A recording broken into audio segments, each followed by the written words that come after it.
continued onwards. So we should be able to find other manuscripts in the posterity that continues this reading. This is what Daniel Brubaker came up with. He saw that in the most earliest 6 to 10 manuscripts, between them, there's major inconsistencies between each one of those. Sorry. So we've You're making generalization again. Has Dan Brubaker provided examples of a particular manuscript variant, like a change, and that change continued throughout, and it had this evolution across different manuscript families? Well, that's point number one. A slightly different argument. That's not the same argument. It is. Because if it's a theological, doctrinal, political expedient where it's been a change, we should see the reflection of that change carrying on rather than being dead within that manuscript. There should be other manuscripts continuing to have the same changes. The only problem with that is that there isn't a great chain of manuscripts from those manuscripts to today. So there's a lot of difficulty in getting that level of historical evidence. There are about 250,000 manuscripts in the world today. So we should be able to find if this was a change by a group of people or something, intentional change in the Quran, reflected in other manuscripts.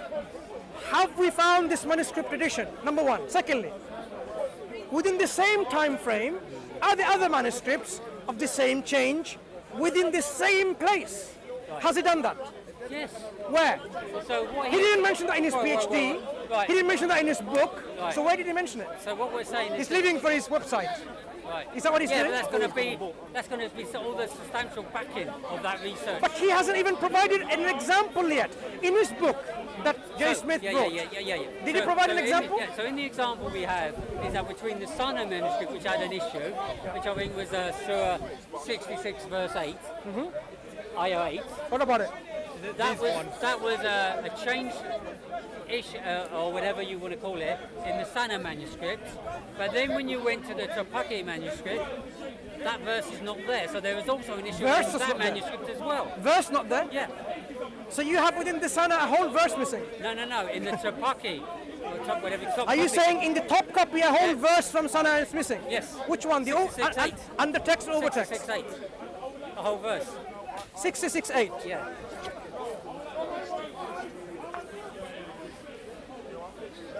So there are two manuscripts there with... Let's have a look. 66.8. Yep.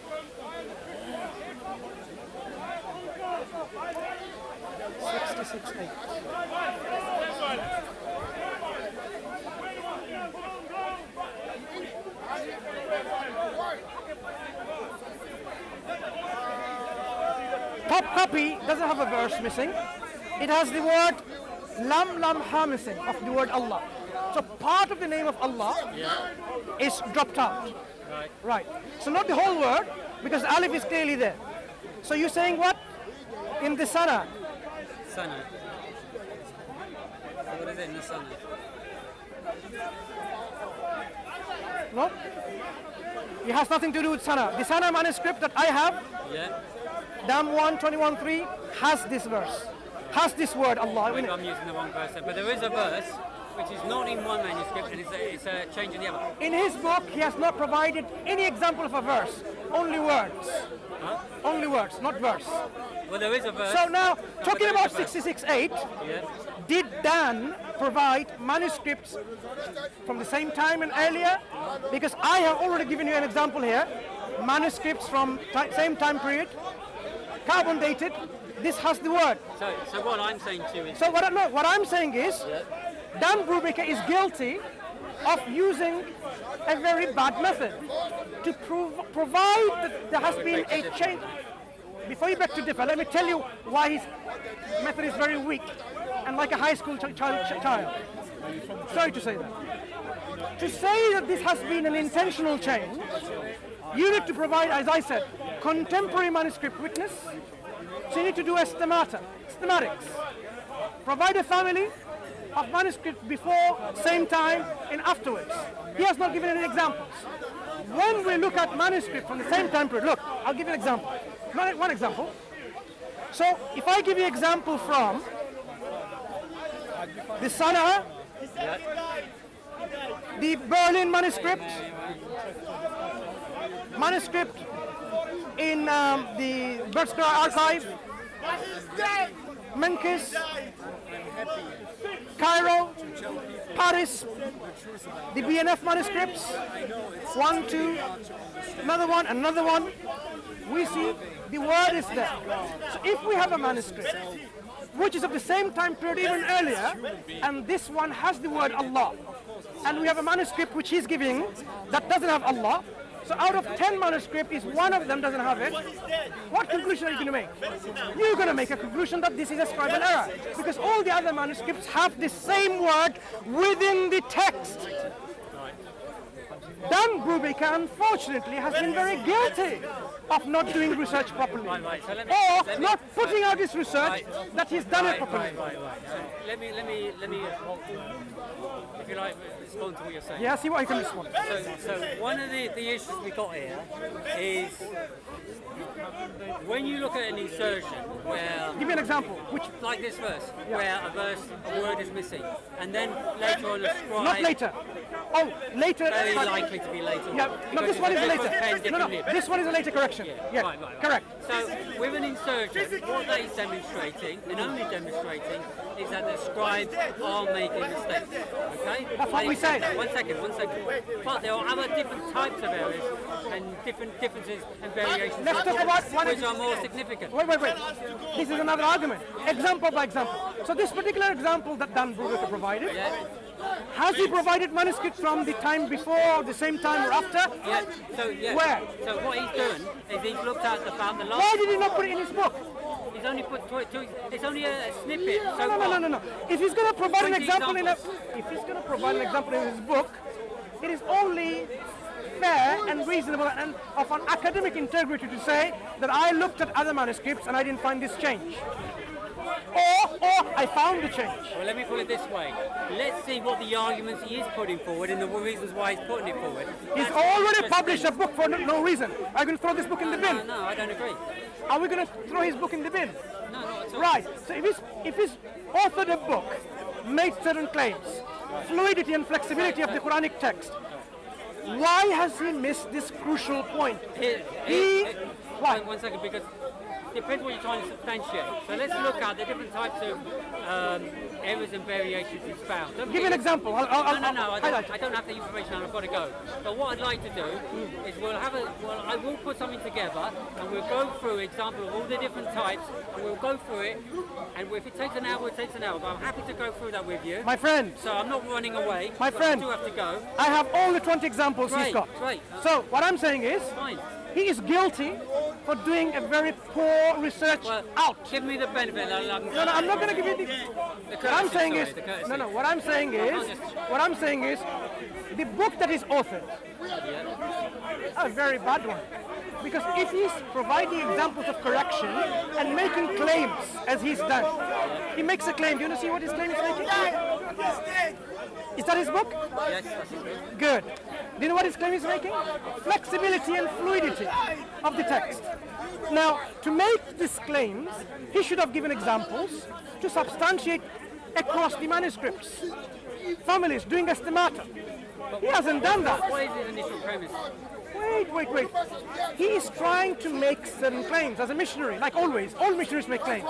He's not a scholar, like suddenly become a scholar. He's a missionary. He got his PhD as a supervisor, helping from Keith Small and others. And just like now, Dan Brubaker is doing his supervision to Ali Al-Fadl, right? You are doing supervising, helping with other missionaries and getting PhDs like the buckets, right? An easy way of doing it. So real scholarship is really being, what we call, the real scholarship is now being hampered. So now, Dan Brubaker, now, you have to go. No. Can I just get the title of the book? I got the wrong. Oh, it's about Daniel Boone. Okay. Yeah. So he makes claims of fluidity. Let me just quickly, because you have to go, right? I'm going to just show you some example. Page 9 and 35. This is what he's trying to say. I have documented appear to have nothing. Sorry, corrections I have documented appear to have nothing to do with the reading errors in the secondary literature. So correction must represent at least some cases another phenomenon, such as perhaps a greater degree of perceived flexibility of the Quran Quran text in its early centuries, the time of the production of this manuscript that is documented in the Quranic literature. He makes similar claims in two other places. What he hasn't done to demonstrate this kind of fluidity by showing examples in his book. He published a book and it's like a half research. If you're going to make a claim, substantiate it. So he hasn't given examples of other manuscripts from the same time period and earlier. To give you an example, my friend, very quickly, right? Okay. Just give me a second. So if you were to take his first example, right? First example.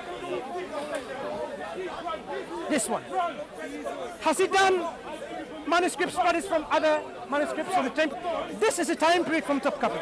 Yeah. We have manuscripts that is the same time period. Here, this one, that one, that one, that one. And this one probably even earlier. Even earlier, perhaps.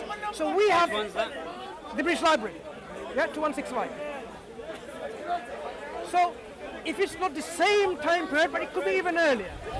The other manuscripts here, as I mentioned, so you have 1, 2, 3, 4, 5, 6, 7, 8, 9, 10, 11, 12, 13 manuscripts. One of them has a scribal mistake. All the others have the same text that we read today. Any scholar of academic integrity will tell you that doesn't sound like an intentional change. It seems like a scribal mistake. I agree. Thank you. However, That's all his book is showing. Mistakes by scribes happen. It doesn't have any bearing on the preservation of the Quran. It proves the opposite. The Quran has been preserved. I would say there's more to this. There's other aspects which we need to come onto the... What example do you want to talk about it? I don't have anything to hand, so I will bring that to you. Fine, we will talk about it. Yeah, Don't worry we'll about talk about it. it. And it's as I said, this is like a high school work. What we're seeing... Before Brubaker, our Muslim scholars already highlighted how manuscripts have errors during its transmission. It's not just Quran is a special. Every manuscript in the handwriting transmission suffered scribal errors. But to make a point where these are intentional change in the Quran, you have to have your evidence for it. Here's one of the things that it does suggest. Like? Is that when you look at the Quran, there are differences when you look at the Quran. A good example is between the Hafsa Quran, the Wash Quran, and the Dewey Quran. So what we're saying is, What has he done in manuscripts? through those processes, through those attempts at scribal text, has borne through the process variations. Has he given any example has he even given an example in these 20 examples about how a new reading has changed because of this form? So we have, we're saying, I don't know what we're We're talking about manuscripts. I'm talking about- You're talking about something different. No. I'm talking about Brubaker. the latest manuscripts. We're We have talking- variations. That's born out from this. No. So- Are you saying the manuscripts tradition do not have our qira'at within them? They do. I shouldn't say they don't have, but it's not as perfect or as... Exactly as you read. The traditions are so robust, not only in our oral transmission, as well as in the manuscripts. So- we have manuscripts backing up with our oral transmission. Here's the issue we got. Through the original oral traditions, we've got the original scholars. I can't remember their names. There's three main ones that tried to basically put forward the first Quran. They were in disagreement. That's documented. I'm not sure what you're talking about. Okay, so the very first Quran that was in about 652. So around 652. The very first Quran that was documented, all Muslims anonymously agreed to it. It was a Muslim That's not the consensus. documentation I've seen. What documentation have you seen? So I've seen that there's been a variation or a disagreement on By what who? that first Quran was. So the three main. No. I can provide that The information. only I will provide companion was Abdullah bin Fine, I'll Mas'ud, provide it. who that. later... There were three. There were three. So I'll provide that information. Please That's do, fine. please do. And then from that, then came the second one, which was 652. I think 652 was the second one. And that was when Uthman put and standardized the Quran.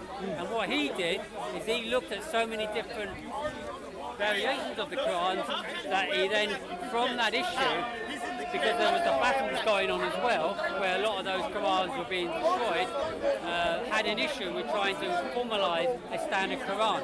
So when he did formalize That's not how it was standardized. That's not the reason for standardization. because due to the battle and then That was not the issue. reason. No, Because that a was lot of not Qurans the were reason for standardization. In the battle, Muslims were arguing with each other. Do you know what they were arguing? They were not arguing your Quran is a different Quran. They were arguing my recitation is better than yours. That's what they're arguing. To stop to this argument, he produced a standard text where We can provide some. Well, I'll bring some documentation of what was said, and then we'll look at it. Yeah. people tried. You have no documentation. Smith Yes, tried, we do. Hatton tried, and they all failed. happy to Why? do that. It doesn't exist. The documentation in our authentic I'll literature, provide some evidence. please do. In our authentic More than literature, Yeah. is something, as I said, the reason why Muslims were disagreeing, in Azerbaijan, Right, I appreciate what you're saying, but I'm sure you can appreciate I can't take your word for it.